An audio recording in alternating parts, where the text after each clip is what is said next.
Again, we have deluded ourselves into believing the myth that capitalism grew and prospered out of the Protestant ethic of hard work and sacrifice.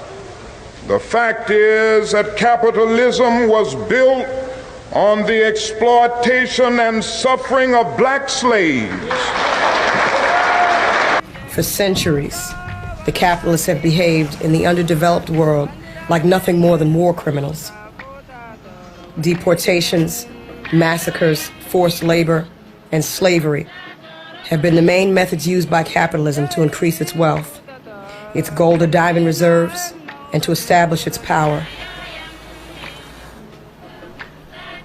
The wealth of the imperial countries is our wealth too. Europe has stuffed herself excessively with the gold and raw materials of the colonial countries, Latin America, China, and Africa. From all these continents, under whose eyes Europe today raises up her tower of wealth, there has flowed out for centuries towards that same Europe diamonds and oil, silk and cotton, wood and exotic products. Europe is literally the creation of the third world. Words cannot express what we have experienced as a people. We're calling on the world in terms of justice, in terms of righteousness, reparations now.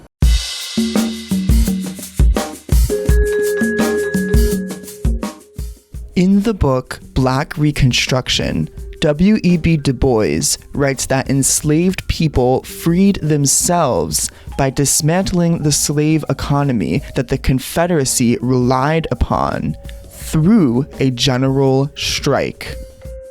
Du Bois argues that it was the withdrawal and bestowal of labor by slaves that won the war.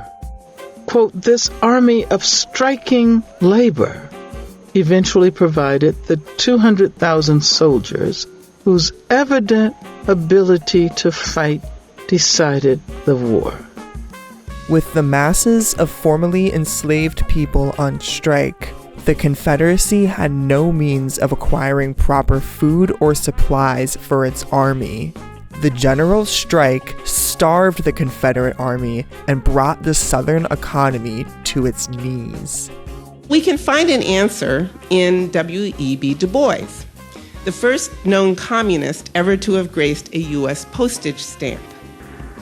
I was criticized as being bitter, as seeking not simply political but social equality for Negroes, for favoring the teachings of Karl Marx, and for joining the Socialist Party.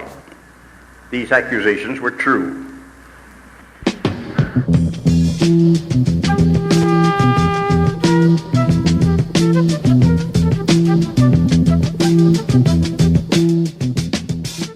The revolution, which was at the center of the Civil War, so the North is fighting the South, and in the midst of this huge crisis, boom, up pops a revolution, right? A revolution of formerly enslaved people of African descent and their allies.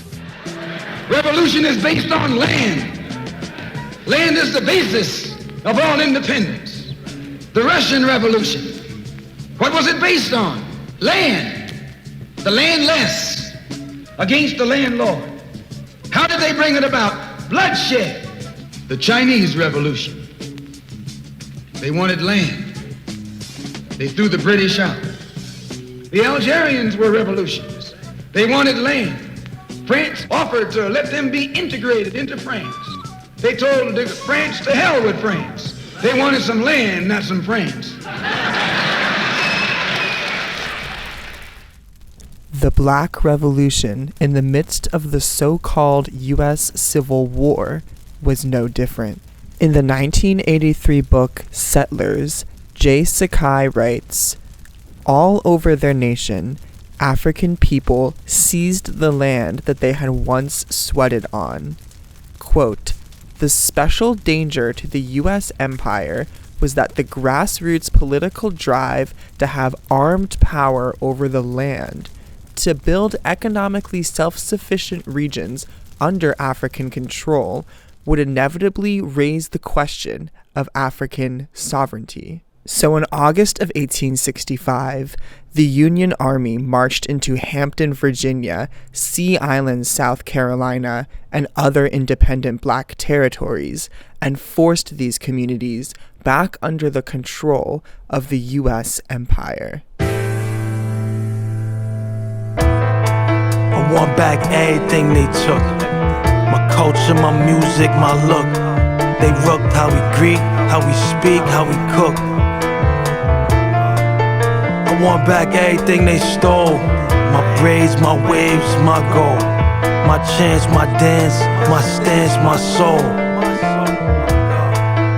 I want back everything they claim. My glory, my story, my reign. My divas, my Jesus, my creed is my name. I want back everything they scam. My rights, my spice, my land. My hide, my pride, my tribe, my fam. I can't fall back, I need all that. I can't fall back, I need all that. I need all that, baby. I can't fall back, I need all that. All that. I can't fall back, I need all that. I was needed. I could sing to help my people, and that became the mainstay of my life.